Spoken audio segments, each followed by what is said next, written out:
Hello student, आज हम लोग पढ़ेंगे trade. Meaning of trade. Trade is a basic economic concept involving the buying and selling of goods and services. Trade जो एक basic concept होती है जिसमें कि सेलिंग और बाइंग दोनों काम होते हैं, है ना। दोनों प्रोसेस होती है। सामान को ख़रीदा भी जाता है और सामान को बेचा भी जाता है। इसे हम लोग क्या कहते हैं? ट्रेड।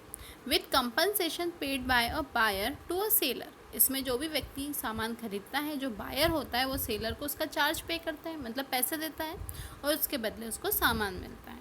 और exchange of goods of services between two parties. जबकि दो पार्टीज़ के बीच में कोई सर्विस दी जाती है तो पैसे देते हैं, या कोई सामान दिया जाता है तो पैसे देते हैं, तो उसके बदले में जो उसको पैसा मिलता है। तो ट्रेड किसको कहते हैं? जब कोई दो लोग हों और उन दोनों के बीच में बाइंग एंड परचेजिंग हो, चाहे वो सर्विस की हो चाहे वो गुड्स की हो, उसको हम लोग कहते हैं ट्रेड।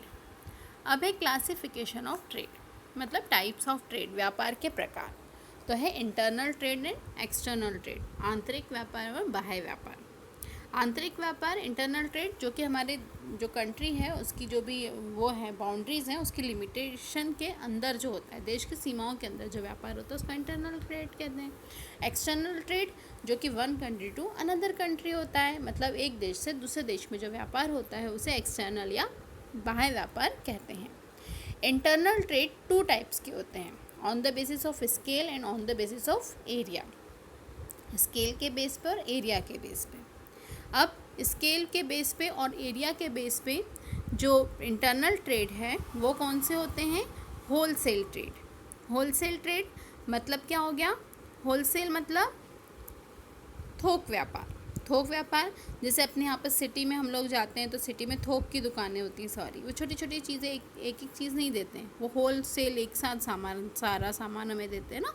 होलसेल ट्रेड जो कि पर्टिकुलर, जैसे कपड़े की दुकान है तो सिर्फ कपड़ा वहाँ मिलेगा, है ना। वहाँ पर हमें थोक में सामान लेना होता है, एक एक चीज़ एक पीस हमें नहीं मिलता, उसको हम लोग कहते हैं होलसेल ट्रेड। रिटेल ट्रेड जैसे फुटकर व्यापारी, मतलब जो छोटे छोटे दुकानदार हैं, जैसे हमारे यहाँ पे मार्केट में जो शॉप्स लगी होती हैं जहाँ एक ही दुकान में कई सारी चीज़ें हमको मिल जाती हैं, है ना। हम एक एक चीज़ उससे ले सकते हैं, छोटी छोटी क्वांटिटी में सामान खरीद सकते हैं, उसको रिटेल ट्रेड कहते हैं।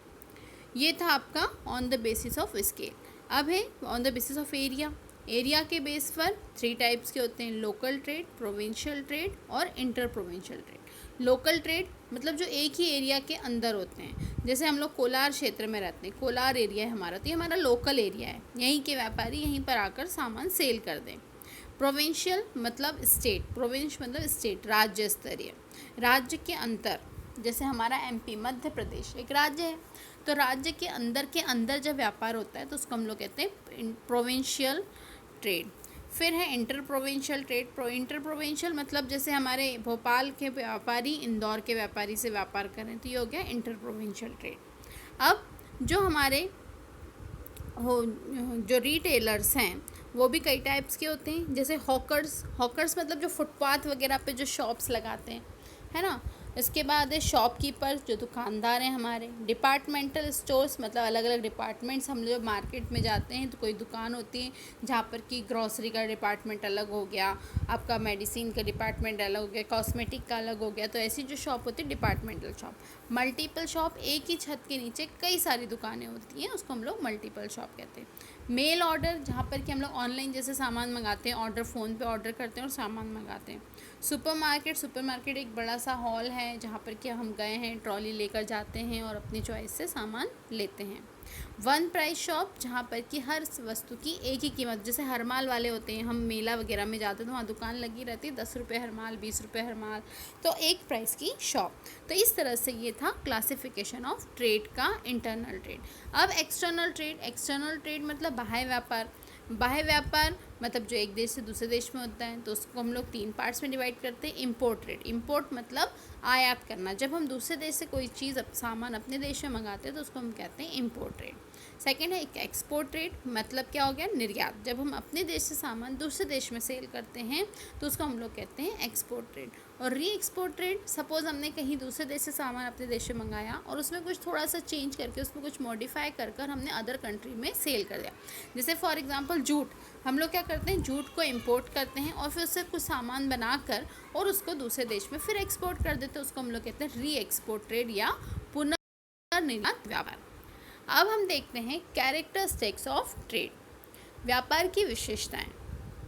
फर्स्ट है presence of both buyer and seller is essential for trade. जो ट्रेड तभी होगा जबकि बायर भी हो और सेलर भी हो, अगर सिर्फ सेलर ही सेलर होंगे तो कौन खरीदेगा, इसलिए दोनों का होना ज़रूरी होता है। Buyers and sellers both are benefited by trade, मतलब जो बायर और सेलर है दोनों को ही उससे फ़ायदा होना चाहिए। खरीदार को सामान मिल जाता है, बेचने वाले को पैसा मिल जाता है। अगर सपोज़ हम लोग डॉक्टर के पास गए हैं तो डॉक्टर से अगर हम लोग अपना चेकअप करवाते हैं तो फीस देते हैं, तो डॉक्टर को पैसे के रूप में फ़ीस मिल जाती है और हम लोगों को आराम मिल जाता है, या हम लोगों को मेडिसिन या हम लोग का चेकअप हो जाता है, मतलब दोनों को फ़ायदा होता है। ठीक है, इसके बाद है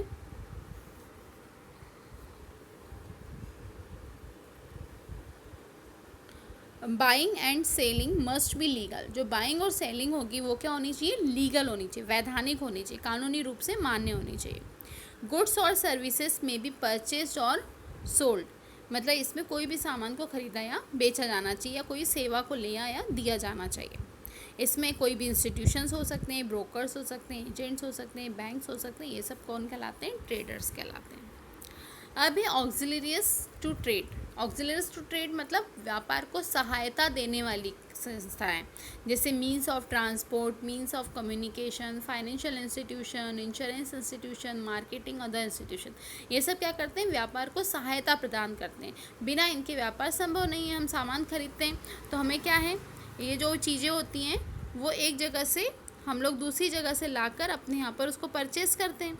मीन्स ऑफ कम्युनिकेशन, जब हमको सामान चाहिए तो हम लोग मैसेज करते हैं कि हमें ये चाहिए तो सामान जाता है। तो इस तरह से ये सारी चीज़ें हमको हेल्प करती हैं। इसके बाद है importance of commerce, availability of goods.